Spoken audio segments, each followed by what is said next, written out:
Hi guys, ఎలా ఉన్నారు? మండపేటలోని సూర్యారావుపేటలో శ్రీ బసవేశ్వర స్వామి గుడి ప్రాణ ప్రతిష్ఠ జరిగింది.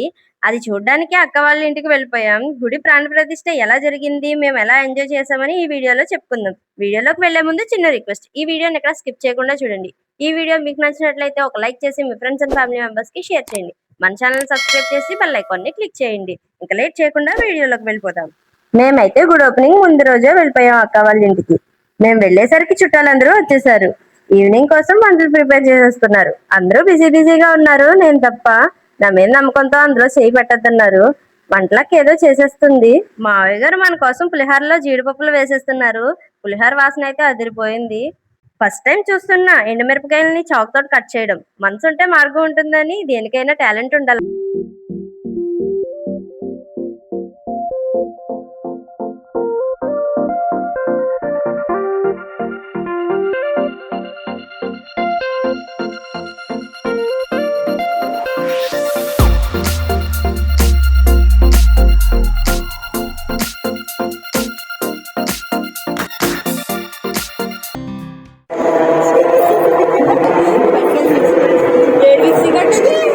ఈ పెద్ద మనుషులు ఇద్దరు అల్లుళ్ళు అనమాట.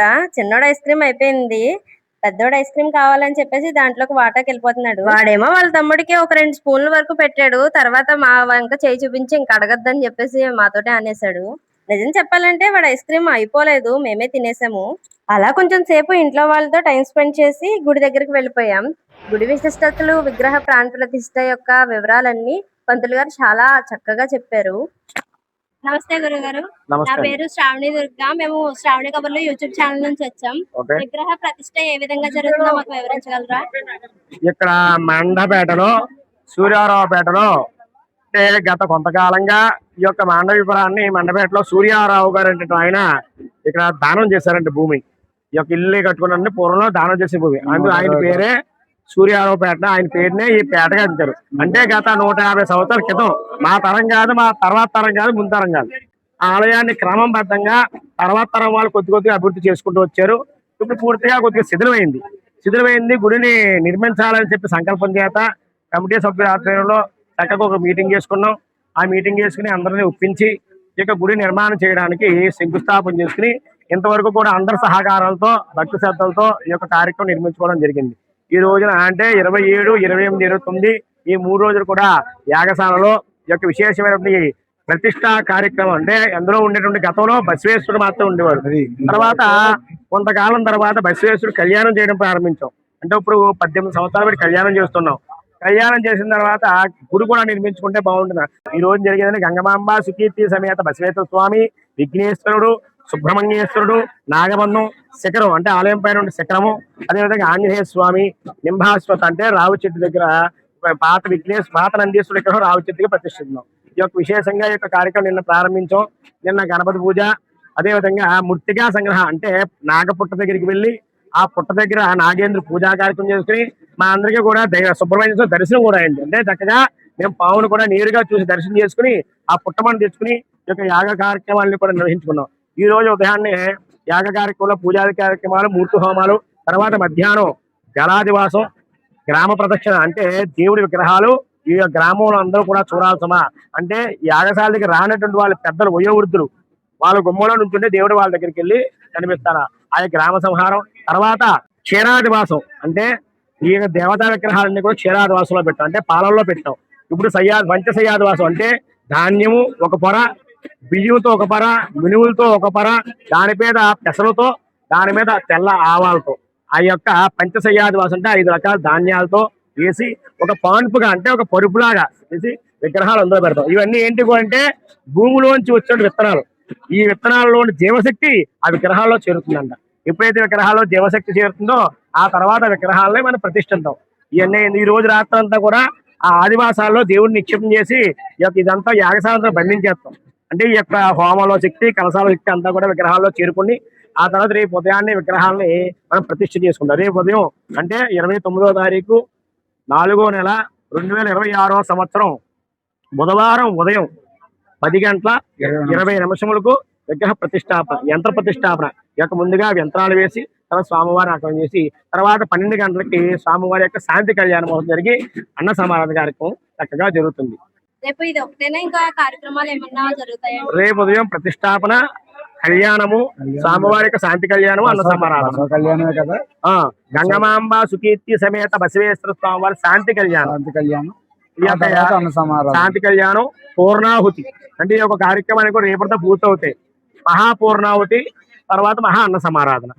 మళ్ళా ఇంకొక 150-200 సంవత్సరాలు ఇంకా అంటే ఇంకో 2-3 తరాల యొక్క దేవాలయం జోలికి ఎవరు రావట్లేదు.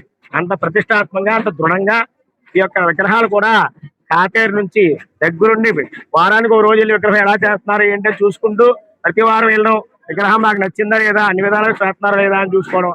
అలా వారం వారం వెళ్ళి ఆ కాటేరు ఒక 10-15 సార్లు వెళ్ళాము విగ్రహాలు చూసుకోవడానికి. ప్రతి విషయంలో కూడా జాగ్రత్తగా కమిటీ సభ్యులు అందరూ కూడా చాలా జాగ్రత్తగా ప్రతి కార్యక్రమం కూడా దగ్గరుండి అందరూ కూడా చాలా చేస్తారు. అందరూ కూడా దీనికి సహకరించండి. రాజకీయ నాయకులు గాని, గ్రామ పెద్దలు గాని, కమిటీ సభ్యులు గాని అందరూ కూడా చక్కగా మాకు చాలా సహకరించారు. గ్రామంలో ఉన్న మహిళలు గాని, పెద్దలు గాని వాళ్ళందరూ కూడా ఆ యొక్క బసవేశ్వర స్వామి ఆలయ నిర్మాణంలో మాకు సహకరించిన ప్రతి ఒక్కరికి కూడా మేము మా కమిటీ సభ్యుల తరపున మా యొక్క సూర్యారావుపేటలో పెద్దలు, కుర్రవాళ్ళు అందరూ కూడా సహాయ సహకారం అందరూ కూడా అందించారు. వారికి కూడా మేము కృతజ్ఞత తెలుపుకుంటున్నాం. రేపటి నుంచి యథావిధిగా పూజలు జరుగుతాయండి? రేపు ప్రతిష్టాపన అయిన తర్వాత నిత్య పూజలు ప్రతి త్రయోదశికి అంటే మనం తెలిసి గాని తెలియక గాని అంటే గురువుని స్కూల్లో ఉన్నప్పుడు మా గురువు గారు ఏదో ఇబ్బంది పెడతా అని చెప్పి గురువుని నిందింటాం. అటు గురు నింద, పక్కింటి వాళ్ళు ఏదో అనుకుంటాం, ఏదో సమస్య పక్కన ఉంది. గురు నింద, పరనింద జ్ఞానంతో గాని అజ్ఞానంతో గాని మనం ఏదో పొరపాట్లు చేసామంటే అటువంటి దోషాలు కొనుక్కొని మన జీవితాన్ని ఛిద్రం చేస్తాయంట. అటువంటి దోషాలన్నీ పోవాలంటే త్రయోదశి రోజున ప్రదోష కాలంలో నందీశ్వరుడికి అభిషేకం చేయడం వల్ల ఆ దోషాలన్నీ కూడా తొలగిపోతాయంట. అందువల్ల ప్రతి త్రయోదశికి ఇక్కడ నందీశ్వరుడు అభిషేకం చేయడం ఏర్పాటు జరుగుతుంది. అదే విధంగా ప్రతి మంగళవారం కూడా సంతానం కోసం గాని, కళ్యాణం కోసం గాని ఎవరైనా వచ్చినట్లయితే వారికి పంచామృతంతో సుబ్రహ్మణ్యోత్సవ అభిషేకం. అదే విధంగా ప్రతి సంకట చతుర్దశి రోజున గణపతికి లక్ష్మీకరణ హోమం అనేటువంటి ఏర్పాటు చేయడం అనేది జరుగుతుంది. ఈయన ఆలయ ధర్మకర్త గారు, ఈయన ఆధ్వర్యంలోనే ఈ యొక్క అంటే అంకం రామకృష్ణ గారు ఆలయ ధర్మకర్త గారు, ఈయన ఆధ్వర్యంలోనే ఈ గుడి యొక్క జమా ఖర్చులు, గుడి అభివృద్ధి పనులు అన్ని జరుగుతుంటాయి. ఇదే విధంగా కమిటీ సభ్యులు వీరకి విశ్వప్రసాద్ గారు, అంకం శ్రీనివాస్ గారు ఈ యొక్క పెద్దల సాక్షిగా ఈ యొక్క పెద్దల సమక్షంలో ప్రతి కార్యక్రమం జరుగుతుంది. సహకారంతో అందరి సహకారంతో మాది మేము చేస్తున్నాం. భగవంతుడి అనుగ్రహం మీద కమిటీ సభ్యులు ఈ సూర్యారావుపేట కుర్రవాళ్ళు, మహిళలు అందరూ కూడా సహాయ సహకారాలు చేయడం వల్ల ఈ యొక్క కార్యక్రమం ఉత్తేజపరంగా, ఎంతో తేజస్సుగా, ఎంతో విధంగా ఉద్భలంగా జరుగుతున్నారు. మరి ఎంతో పెద్ద పుణ్యక్షేత్రంగా ఈ యొక్క దేవాలయం అభివృద్ధి చెందాలని నేను ఆ యొక్క భగవంతుని మరి మనస్ఫూర్తిగా కోరుకుంటున్నాను. పంతులు గారు చాలా చక్కగా వివరించారు. మేము దేవుడికి దండం పెట్టుకొని ఇంటికి వెళ్ళిపోయాం. మేము వెళ్ళేసరికి భోజనాలు స్టార్ట్ చేసేసారు. సాయంత్రం వండిన వంటలన్నీ వడ్డించేస్తున్నారు. అలా కబుర్లు చెప్పుకుంటూ భోజనాలు కంప్లీట్ చేసేసాం. గుడి పక్కనే అవడంతో ఫుల్ మైక్ సౌండ్స్ అన్నమాట. ఆ మాటలు మాకేం వినిపించట్లేదు. అందుకనే వాయిస్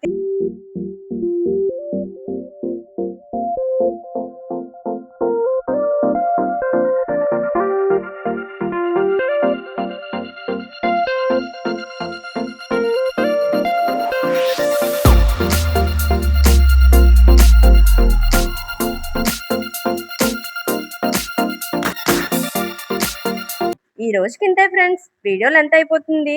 సో నెక్స్ట్ పార్ట్ లో గుడి ఓపెనింగ్ అండ్ అక్క బర్త్డే సెలబ్రేషన్స్ అండ్ మన ఛానల్ 1K సబ్స్క్రైబర్స్ ని రీచ్ అయిన సెలబ్రేషన్స్ కూడా ఉన్నాయి. అవన్నీ నెక్స్ట్ పార్ట్ లో చూద్దాము. ఈ వీడియో మీకు నచ్చినట్లయితే ఒక లైక్ చేసి మీ ఫ్రెండ్స్ అండ్ ఫ్యామిలీ మెంబర్స్ కి షేర్ చేయండి. నెక్స్ట్ పార్ట్ కోసం పార్ట్ 2 అని కామెంట్ చేసేయండి. మళ్ళీ ఒక మంచి వీడియోతో కలుద్దాం. అలా కలవాలి అంటే మన ఛానల్ ని సబ్స్క్రైబ్ చేసి బెల్ ఐకాన్ ని క్లిక్ చేయండి. ఈ రోజుకి ఇంతే ఫ్రెండ్స్. ఉంటాను. Bye bye.